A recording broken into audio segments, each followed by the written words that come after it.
How to monitor inbox placement with Instantly.ai. Step 1.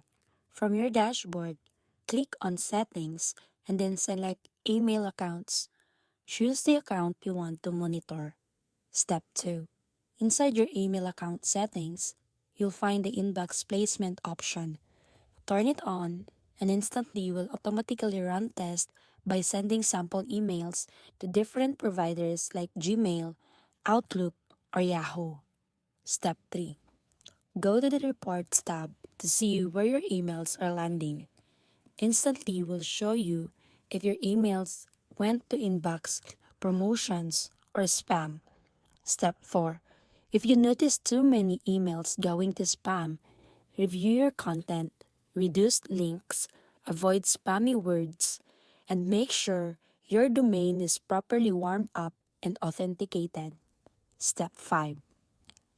Keep monitoring regularly. Inbox placement can change depending on your sending patterns, so checking often will help you maintain good deliverability. So that's it.